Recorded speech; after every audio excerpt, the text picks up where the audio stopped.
Hi there, welcome to the Robot Program. I'm Professor E. You'll notice that JD and I are dressed up for the new year.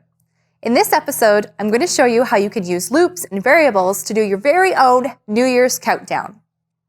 To get started, we're going to load up our EasyBuilder software.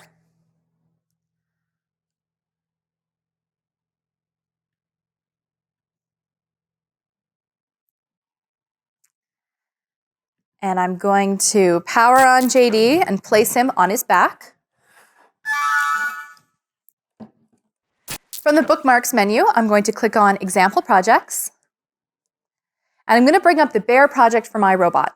You can do this activity with any of the Revolution robots, but since I'm using JD, I'm going to bring up the JD Bear project. Click Open. I'm going to skip my assembly instructions, and if you need to load a servo profile for your robot, you can do that now. All right, so I'm going to go down to my Wi-Fi connections and click on my EasyBee V4 connection. And making sure my robot has lots of room around it, I'm going to click on the blue Connect button, and he moves into the initialization position. All right, since we're using JD, I'm going to get him to stand from sit from my auto position control.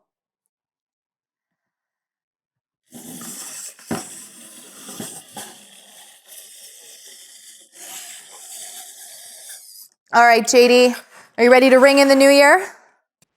We're going to be using the Blockly workspace to do this activity. So I'm going to click on Blockly, and I have my blank workspace for doing all of my coding.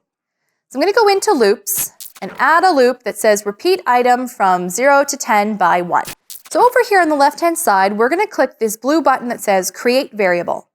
And I'm going to call this variable countdown. And click OK.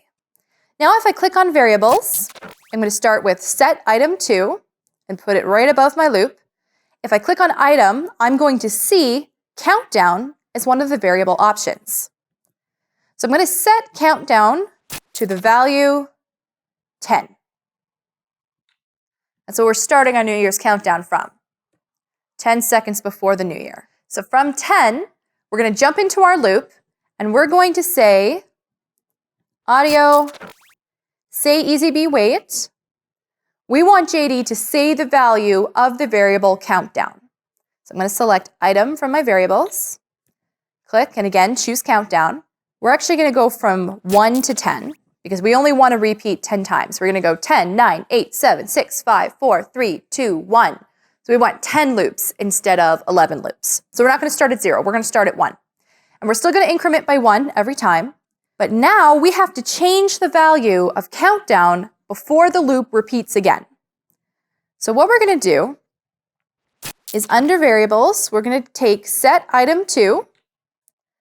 We're going to change item to countdown, and we're going to change it to a math equation. So under math, we're going to choose this block that has 2 blanks in it. This first blank is going to be variables item plus 1. Change item to countdown and change the 0 to 1. Now we're going to take this plus and we're going to make it a minus.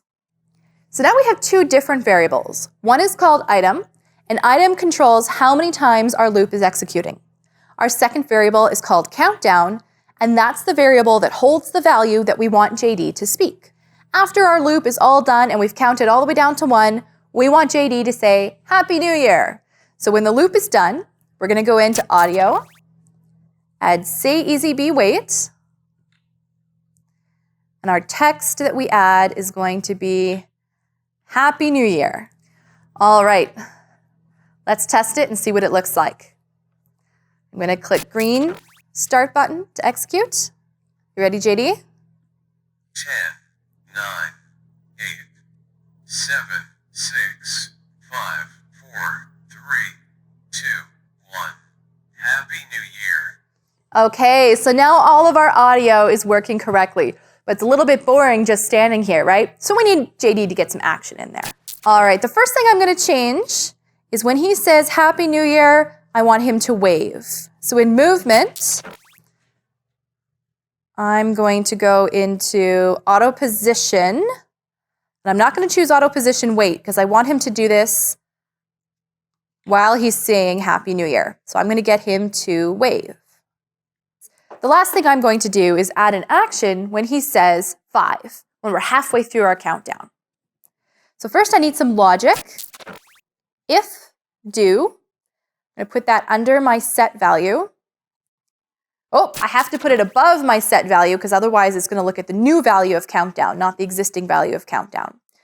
So if blank equals blank, so that'll be if our variable called countdown is equal to the value 5,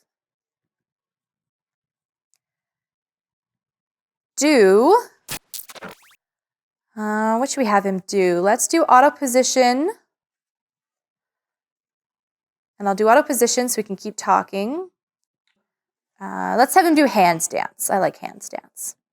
So when the countdown gets to 5, he's going to do the handstands. If we put this logic statement under where we change the value of countdown, he's going to do it at a different time. He's not going to do it when we want it to do it. We want him to do handstands when he says the value 5. So we need to make sure that this logic statement is above where we change the value of the variable. All right, JD, are you ready to count down to the new year with me? Let's make sure his bow tie is straight. I've got my hat on.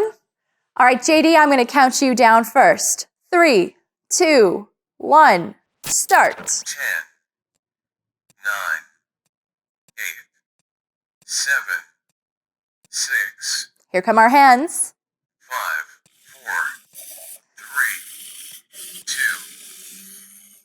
1. Happy New Year. Happy New Year!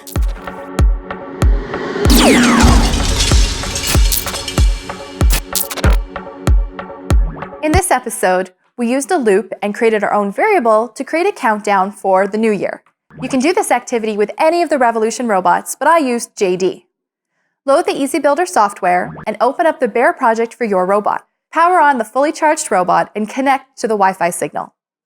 Click the blue Connect button and make sure your robot has lots of room to initialize. We coded this activity using the Blockly workspace. In previous episodes, I reviewed variables, loops, and if-else logic. You can check out those episodes for more information about the theory behind those programming constructs. This activity required us to create a loop that increments 10 times so that we can count down from 10, 9, 8, all the way down to 1 before saying Happy New Year. Because the loop is incrementing by 1, so we count through loop number 1, 2, 3, 4, 5, all the way up to 10, we need another variable that will be the actual countdown that will decrement each time, or go down by 1. To do that, we created our own variable and called it countdown. Remember that a variable name is like a storage container for a value. So in this case, we have the variable called countdown, and that variable's value is always being updated or changed depending on what we do to it in the code. Because we wanted it to count down, every time the loop repeats, we want to minus countdown by 1. We do that by writing the math equation countdown equals countdown minus 1. A computer will start at the right-hand side of that equation. So it'll take the value in the variable countdown, let's say it's 10. It'll take countdown minus 1, so 10 minus 1.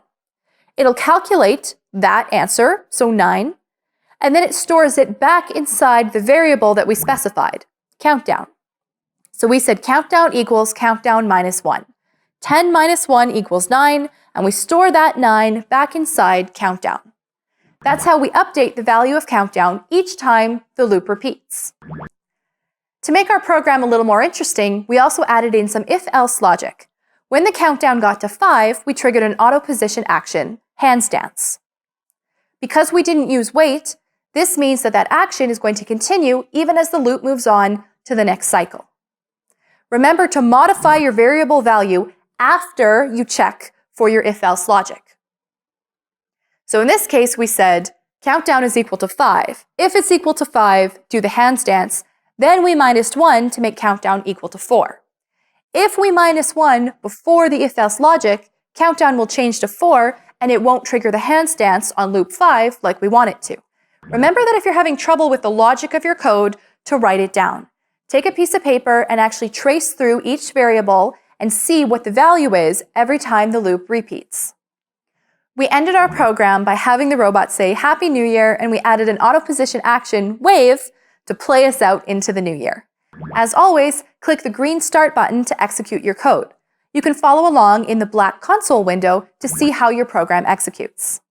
Thanks for bringing in the new year with us, and we'll see you next time.